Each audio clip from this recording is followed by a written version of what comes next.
Let me tell you something. They didn't devalue you because you suddenly lost value. They devalued you because guilt is uncomfortable. And if someone wants to leave a relationship without feeling like the villain in their own story, they have to rewrite who you were to them. So suddenly you were too emotional, too demanding, and too difficult to love. Let me ask you this question though. Do you think they really believe those things about you, or do you think that they were trying to convince themselves?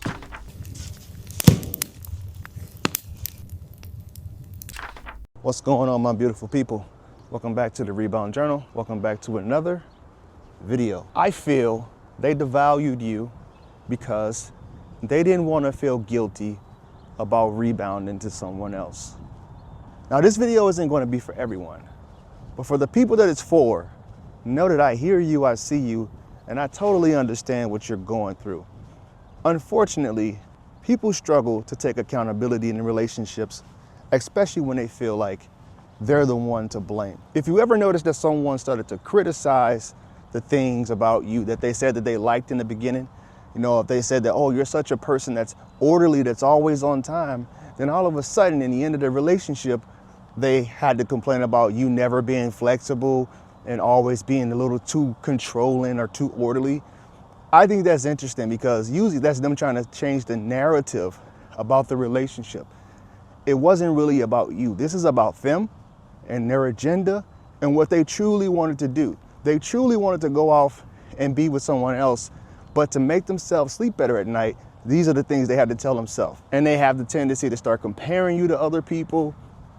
I had a client that I was talking to, and she was saying how her ex started to compare her to the people that he wanted her to be like. And this was a subtle way of trying to manipulate her into being someone that she didn't want to be. And because she didn't want to play part in this reprogramming of herself, he started to take away the affection. He started to take away the attention. He would intentionally punish her for disagreeing with some of the things that he was saying, and almost like he wanted some type of puppet. So this is all part of the devaluation process that someone will do in order to get you to feel some type of way about the breakup. So what you start to do is blame yourself.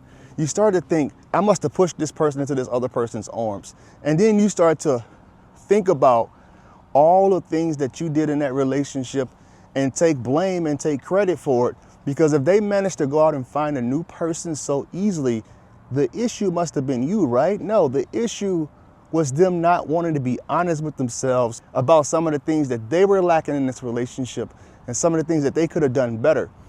But instead of taking that time, reflecting and understanding who they truly are and the way that they really show up in their relationship, they had to make it all about you. And it's almost like an exhaustive process of even self-gaslighting to convince themselves that this was all your fault. Here's how devaluing looks and what it does to a person's self-esteem.